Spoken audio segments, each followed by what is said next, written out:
Hi, my name's Janice, and I am an alcoholic.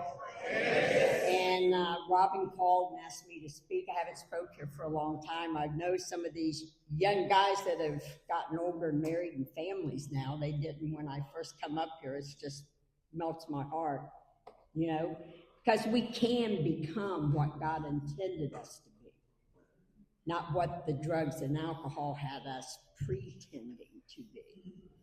And we went in that closet room and prayed, said, what comes from the heart goes to the heart. And that's my thing. You're not going to get a canned talk. That young man that just talked, you almost made me cry. Thank you. That's hard to do because I am one tough ass. I don't give a shit. So thank you. So you kind of threw me off my game a little bit here. So, and I'll start with this. My name's Janice. I am an alcoholic. I'm from Ohio. My sobriety date's October 16th, 1985. I've been sober 40 years. My home group is OSG, old school group. Robin, I love her. She asked me to speak. She's my heart. She's special to me. And I moved down here in the mid-90s. My daughter was going to law school, or getting ready to go to law school down here is how I ended up in Florida. And if it hadn't been for the program of Alcoholics Anonymous, she would have never went to school. I wanted to get up and send her to school, but it was tough, And I can remember coming down here, and I had a lot of sobriety, and I was walking around, and old-timers, Kelly, did she just speak here or going to? Anyway, some of the old-timers, Pinellas County, I come in, and they said, honey, you need to go over and sit down. When you get 20 years, or you got 20 years, you're just learning. And I'm like, But anyway, he started talking about when he was 14. Oh my God, do you remember being 14? I mean, honestly, at 14, I needed to be here. I needed to be here like that young man, but there was not anything out there for us. We didn't know. I didn't know. All I knew was drunks. I'm from the South, kind of. My parents are from the South, so you're going to hear some different things. And all I knew was either you was in church or you was in a bar. If you backslid, you was going to church. I always said churches were like the first treatment centers. Al-Anon said, drag us in there and get us sober. And we'd go right back out. This disease has boldly taken me where no human being should go. When I was 14, I met this guy. I want to read this, so I want to talk about the steps tonight, but let me give you a little general history, and I know all of this stuff pretty good. Any of you watch that show, Justified? It's a TV show. Country people growing up. I got about 14 years old, and I met a Sons of Anarchy. Did any of you watch that motorcycle show? Yeah. I was in love. He was a lot older than me. And there wasn't nothing going to stop me. My poor little mom. Nobody could stop me, And that man, when I was 15 years old, we got married. And I'm saying this for a reason. I don't know why. But when we got married, he told me, he said, Janice, when I'm drinking, don't get in my face. Any of you get that? When you're drinking, leave me alone. He won't be left alone. Well, I'm an alcoholic. I take a drink of alcohol. Do you know any woman alcoholic that keeps her mouth shut? Hey, you ain't going to do it. It ain't going to happen. We got a skill set, and my son-in-law today calls me Machine Gun Janice. Because one word's too many and 1,000's not enough. You get me mad and I swell out my And that's how I drank and used. But I didn't understand this until I was many years in AA. Anyway, we got into a fight. he stabbed me, beat me up, left me, pronounced me dead on arrival. I bled to death. They brought me back. We were both drunk. Okay. Fast forward, a guy I met, Breaking Bad, he was like a good guy, a sport. You're going to see a pattern here now. Come in and save me. I'm looking for somebody to save me. So he come in. He was Breaking Bad, all right. He was Breaking Bad in heroin and cocaine cowboys and big, big time money. And you guys can't tell me nothing about heroin. You think you're a drug addict? I've seen them shoot under their tongue. I've seen coke addicts going up and down Miami. I'm just telling you where this disease has took me. And thank God there's stoppers out there today that you young people don't have to go that far.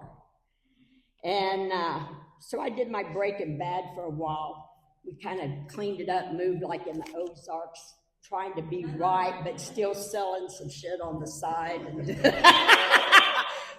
trying to make it look good. And it got real, real crazy. And I was drinking like Beth on Yellowstone. I mean, I was a bitch. Bitch. And he, anyway, it turned out I got pregnant by this man. And again, I got in his face. We were doing this or that. And he hit me. I was pregnant, and I shot him in the head, and I shot him in the stomach. And let me tell you this, if I had it to do over, I'd do it again because I was protecting my baby. He had no right to kick me and hurt me when I was pregnant. I was defending myself. So this is, we laugh about it now, but I was protecting me. It wasn't my ego involved. Do you know what I'm saying? Or that prissy stuff. So that saved me. So this is to sum me up what it was like. And so I met a guy, and he was like a madman. They came from businessman, had a lot of money, and it was just beautiful. Flying me to Vegas. I seen Frank Sinatra. I seen Elvis Presley on private jets. And I thought, this is wonderful, and it turned out to be the Sopranos. I mean, he was a gangster. He was connected, and he was owned gambling. We ran a casino, owned a gambling business, and it's an addiction too. It's very serious, very scary. So that kind of sums up what my past is like. I can talk. I got stories for hours and hours. I'm at home, and I was drinking blue martinis. That's Tanqueray gin with 10 milligrams of Valium in it. My palms still sweat. Can you say, yes, you get right now.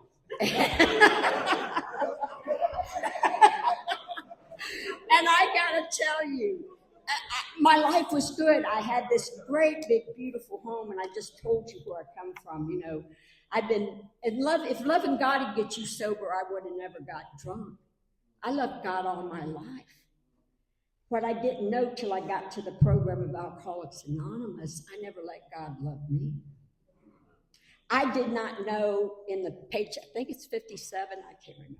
Anyway, it says, first and foremost, that's before the first step. You must quit playing God. I didn't know I was playing God. All I knew, I just told you where I came from and the life I was living. I was surviving. You guys know what it's like. You're out there on the street, or you're surviving women. Had this beautiful home, belonged to country clubs. My kids were. I was a prominent member of a Catholic church like Academy of Holy Names in Tampa. I was just doing it all. But like I said, I didn't know the depths of the life I was soprano. I mean, serious stuff. I'm going out the door one day, and last weekend I drank. I tried to quit drinking some, but I'd start taking the Valium, calm my nerves. We had to calm our nerves. My nerves were bad, and I had 5-step kids and my daughter. And I went to the doctor, and I said, something's wrong. And he said, well, Janice, it's these nerve pills. We got to put you in the hospital. to get you off of them. Drinking's never entered my mind. You ain't going to take alcohol away from me. The life I lived, it was my best friend. It was my courage when I was sad. You know how a dog is unconditional love? Drugs and alcohol was unconditional love for me. I mean, when I drank or used, I knew I was safe. I knew I could take care of me. You know, and how do you take that away from somebody when that's all they got?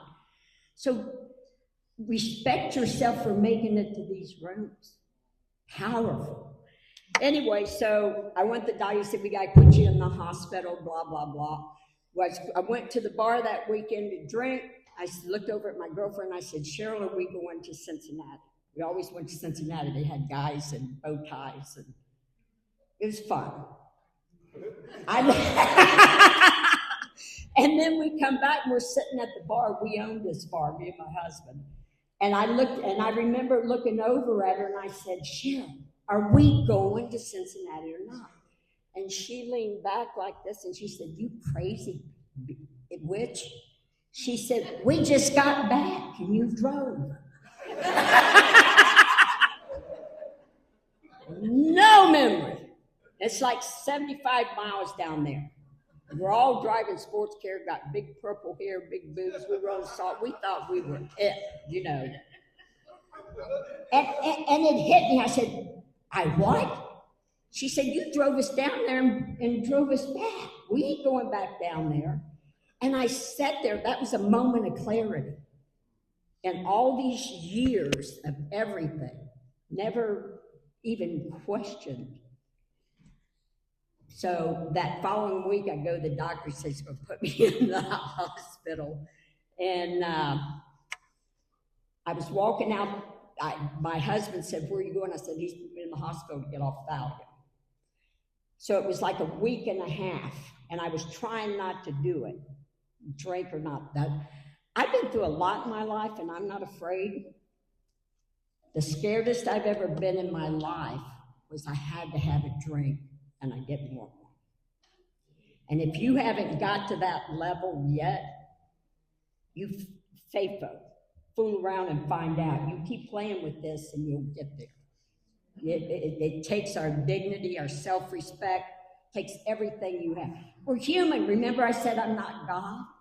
And I'm a lot of things, but I ain't stupid. You know, I kept trying to make it work, and it didn't work anymore. Because I'm human, I'm not God. So anyway, I end up in the hospital real quick. So I end up I go to Miami Valley Hospital, and I remember sitting there, and the woman at the intake, she said, I was there for pills. She said it was a turning point. They just opened it in 1985. And she said, when was the last time you had a drink? Now, I had a moment of clarity with Cheryl when she asked me about driving, right? And my husband said, she hasn't drank in a couple of weeks. And I started crying. I said about 3 o'clock this morning. First time I've ever been honest. And why I said that, I do not know. Do not know. Nobody ever asked me. Everybody I was around, we owned bars, restaurants, sports bars. Everybody drank and drugged and partied. Never heard of AA. Fast forward, I come to about 2 weeks later. I don't remember nothing for 2 weeks. I look over at this woman, and I said, Judy, we got to get the hell out of here. They're talking about alcoholics. And she looked, again, you crazy witch, we're locked up in an alcoholic treatment center. I didn't even know. We've been going to AA meetings every day, and Dr. Joe is the psychiatrist, so crazy doctor. I said, what are you talking about? I ain't locked up nowhere. I'm not an alcoholic. Oh, man, they come and got me. Talk about But that's what this disease will do. And if you think denial's not something, it really is. You know, I mean, this is powerful, powerful disease. And so anyway, at that hospital, and I fast forward what it's like now. I have been telling, when I got my sponsor, I finally started going to meetings. There weren't many women around. And so Kenny Vale, there was a lot of old timers, old men back then that I loved and respected that were big book thumpers, I guess you'd call them now. And some of them had worked with my husband. And what was good about it, they were happy to see me because they all worked with him. And if you're kind of connected, they don't like men going to AA meetings because they're afraid they'll be snitches. So they wouldn't let them go to AA meetings. So when I got in AA, they let them go so they'd follow me around. So everybody was happy. But Kenny said, Janice, read this big book. And the big book is the most powerful thing there is on this planet. It's a $50 billion business today. Everybody's making money off of it. We do it here for free and for fun. I'm walking out of that treatment center when I leave, and I said, well, what do I do now? And they said, well, you know those meetings we took you to and you went to? They said, go to them and then come back here once a week. And I said, well, why in the hell did I pay you $50,000 when I could have just went there to start with? Right? You know, I'm a businesswoman. I'm smart. I don't run a casino. I said, what the hell? Anyway, it took me a year to put a sentence together. All I could cling to was the promises and the slogans. And I'd go up to Kenny and I'd say, what are they talking about? He'd say, just don't drink. Just don't drink. He said, read the doctor's opinion. This disease, they watched thousands of people die. And they watched the patterns. And they said, this book comes alive when you get in it. And identified. Clancy told me before he died, Clancy helped me get sober because he'd come and talk to my husband. And Clancy told my husband, said, if you don't leave your wife alone, he said, what do you want from your wife? He said, I want my wife back. He said, then you better let her go to AA meetings and do these steps. You better let her live. She's going to die. And my husband let me go to meetings. When I came here, and that's what I said, I finally, after about a year, I started coming to a little more. And I remember one day I was walking out the door. My husband said, where are you going now? You know how we're always going to meetings, and Bob and Joe and Cheryl. We say all these names, men's and whatever. And I said, he said, where are you going to that workshop for? I said, he said, how much is it going to cost me? I said, $150. You know how you go to these workshops. He said, what are you going to learn? I said, we're going to learn to breathe and pray. You know, I had this big shotism because I was back in the church. And he said, you're just going to charge me $150 for you to learn to breathe and pray because I'm giving everything to the church now anyway. And he said, who are you going? He said, where are you going right now? I said, I'm going to the country club to meet Cheryl. He said, what the hell you meeting her for? He said, you don't even like her. But I'm just saying, we're delusional when we come into AA. Just believe that. Our brains and everything's so twisted. And after I got here and kept going to meetings, my God, Linda, I'd call her up and she'd say, sing it, Janice. And I'd say, what? She'd say, because I had 5 stepkids that were the same age as me, because my husband was a lot older. They thought I was some old woman. I had all these kids, and then they started multiplying. Little grandkids running around. It was like a Pac-Man machine. And I'm trying to get sober. I'm like, you know how bad we are, your central nervous. 30, 60, 90. We give these chips out for a reason. 30, 60, 90. It takes that much time for your central nervous system, the dopamine and serotonin in your brain, to get better. And I keep doing this because I want to read you something. So my big shot is I said, I'm going to find out what this is about. So I started going back to school. And my sponsor called me a backdoor witch, said I was looking for a back door to drink. And what that young man said, if I could drink today without any of the issues or problems, bring it. I can't. I have to, and I'm 3A's. I admitted, took me about 3 years to accept it, and then I approve of it today. Anyway, fast forward, I keep going to school. I spend another $200,000 getting a master's degree. I've worked at Hazelden, Betty Ford. I've studied this. I've done everything. This is doctor's opinion, but this is the latest research. A normal brain breaks down the alcohol to simple sugars. There's no craving for a second drink. A person with an alcoholic brain breaks alcohol down to acetone. And it lingers in the brain for a long period of time, causing the person to crave another drink. Not my fault, because you know in the book it says that mental blank spot. Remember those one-liners in the big book? That quit playing God, that mental blank spot. All of those things, because that is what takes us out. They're also saying that it's reverse diabetes. What's alcohol made from? Food, sugar, right? Once you're a diabetic, you can get it when you're junior diabetes, right? Born with it. Or you can work your way into it. We don't know. Some I've heard people in meetings say, first drink I ever took, I blacked out, don't remember nothing. Other people say it didn't bother me till I was 50.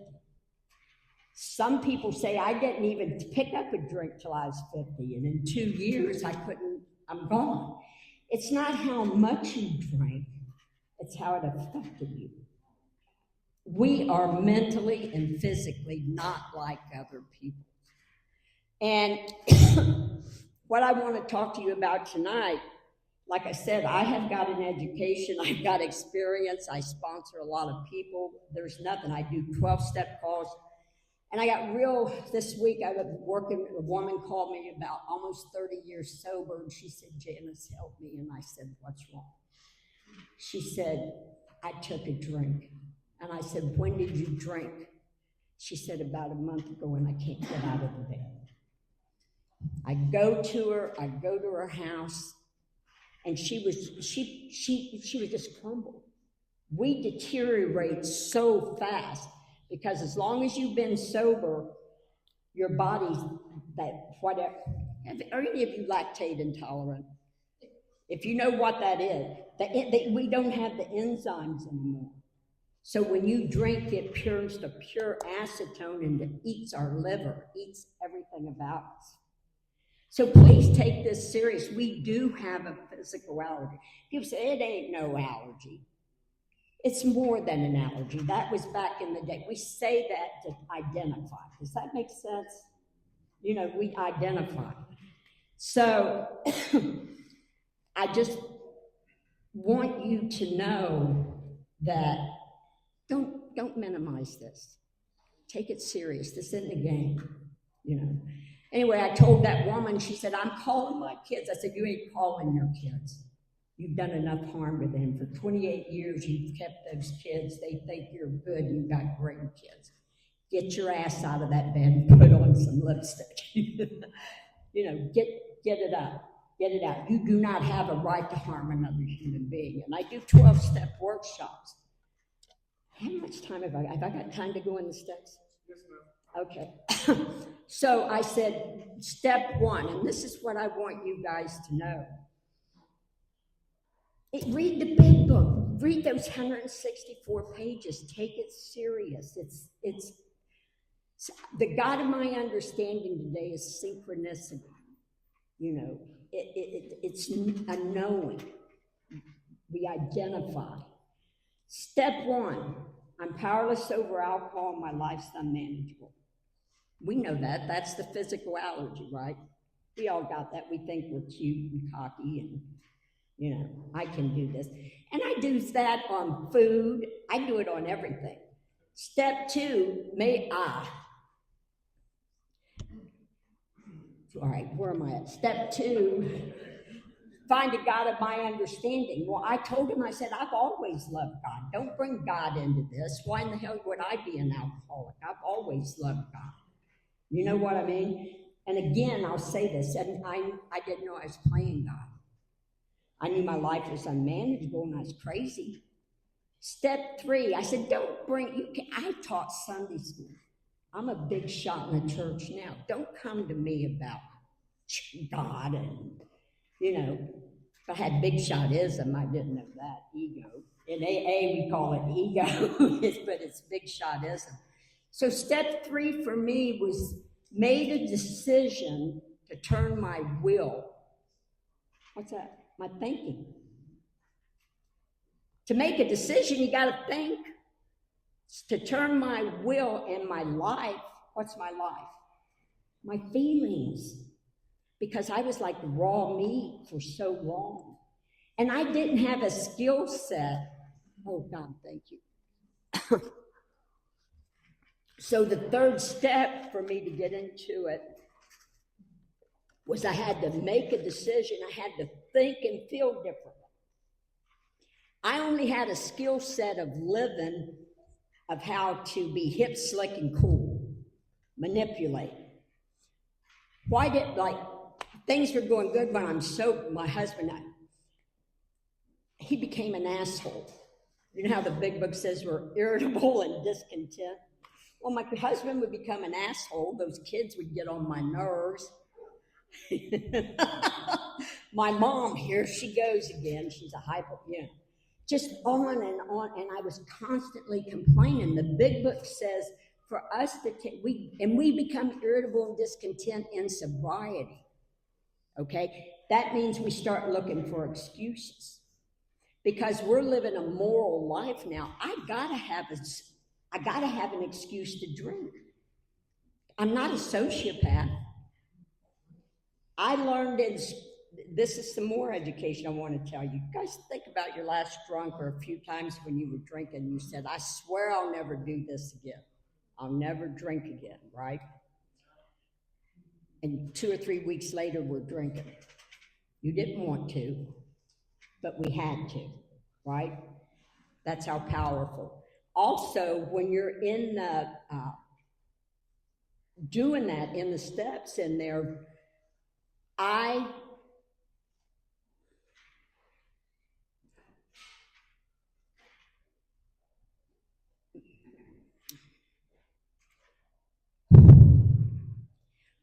when we do that, and in that third step, and when we're doing that, turn our will and life over to the care of God as I understanding, that's where I'm at.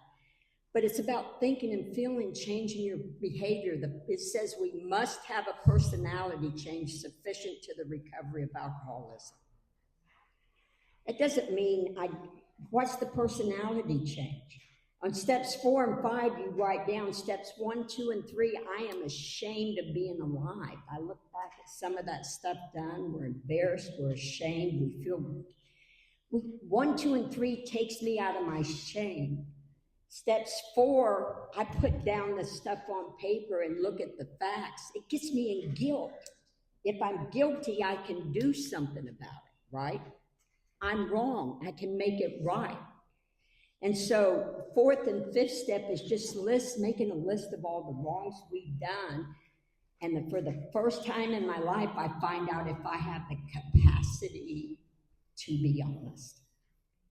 What part did you play in that, Janice? What part did you play? Well, I couldn't see it. Well, if he hadn't have done that, and on paper I could look real pitiful. Remember that old man stabbed me, another one did this. I can look real pitiful on paper. But that's where that came in. And then I remember doing that 4th and 5th step where it was like, he told me not to get in his face. But I'm an alcoholic too. Does that make sense? So I was doing things that I shouldn't have been doing.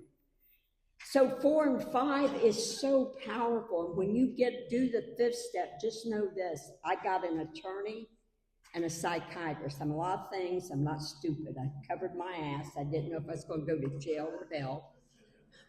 I had to certain things, and don't say go tell one person. Eventually one person needs to know your patterns, but get that out. Do you have the capacity to be honest? And I got a brain thing whether to say this or not. Some of the latest things, now think about going in and taking a drink. I'm going to have 2 drinks and then I'm going to go home.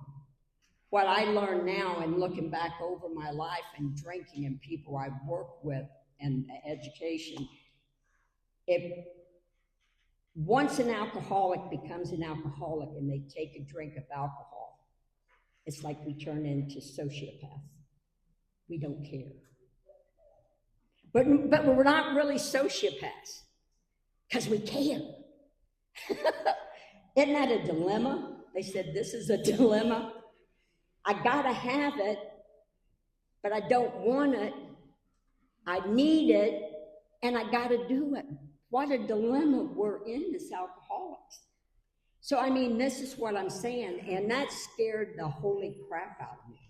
Because I would sit at that bar and drink, and I go, well, I need to go home. And I'd sit there and say, give me one more. How many of you have done that? Or you're there and say, I gotta do that. Well, one more. I didn't care. I knew I had to go home.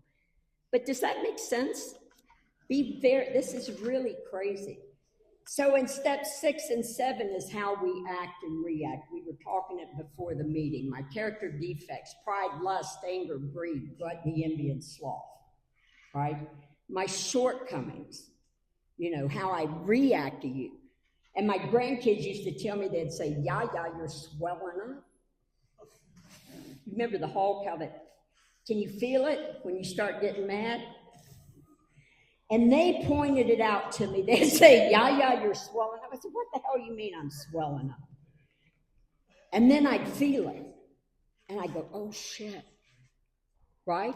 I didn't know I was, but that's the only way I knew how to live. So you got to give time in AA to change this behavior, to know your body, know who you are, and catch yourself doing these things.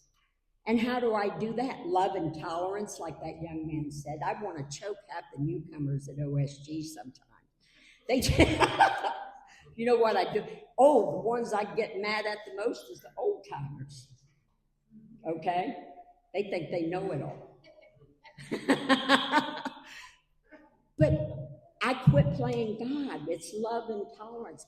It's up to me to have the personality change. To what? I was good when I got here. Did I do a lot of bad things? Yeah. Would I have done them if I hadn't been drinking or in that survival mode in between drinks? I've been sober. That ain't who I am. What I did is not who I am. And these steps are so powerful. Money can't buy this. I've been rich. Being pitiful and poor, I've been that. You know what dogleg poor is? Some of you will. It's crooked. Oh, come on, that's funny now. Stop it. You guys ain't all saints here. No bullshit. But what I'm saying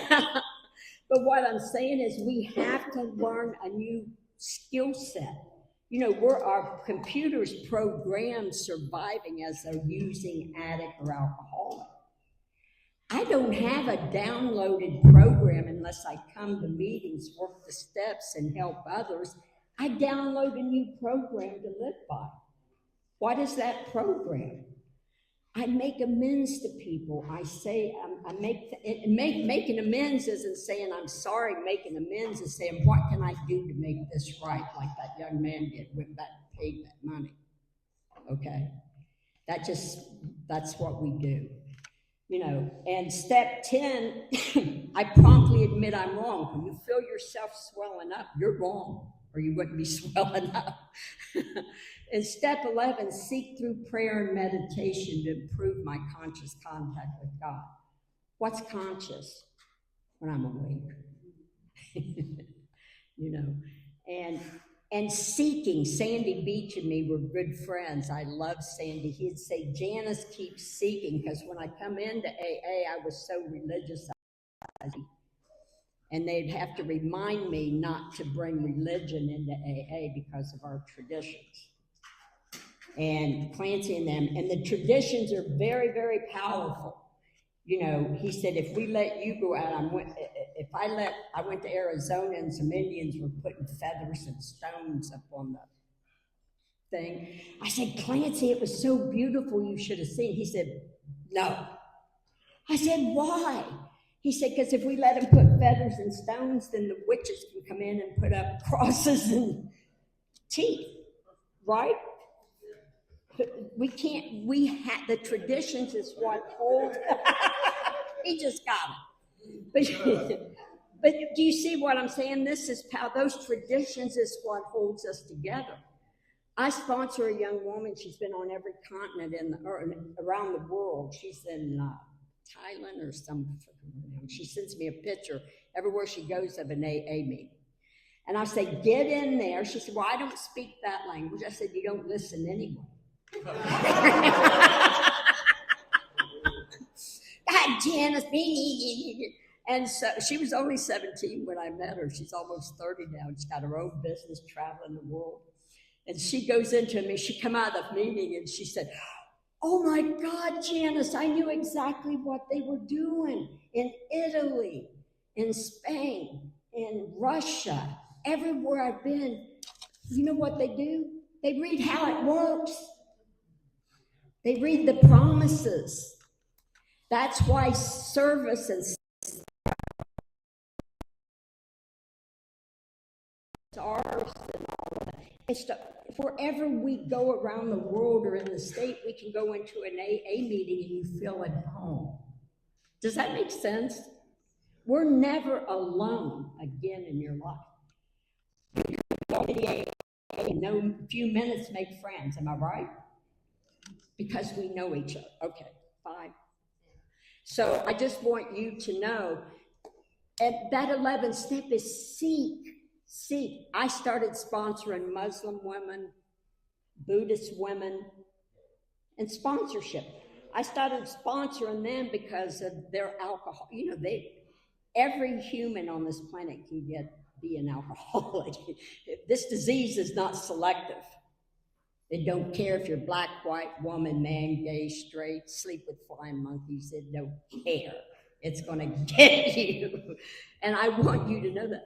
So I kept sponsoring all these women, and I got a little bit of this and a little bit of that. And you know where it took me? To the second step. It took me back to the second step of God of my understanding. Without judgment, without saying you're going to or this or you should be, quit judging. I didn't know I was playing God and judging. Does that make sense? I mean, that's where the 11th step is so much. This is where you find you. This is where your insides and your outsides come together. Step 11. It's more than just saying it's better to love than be loved. That's true. But I want to say something about anger.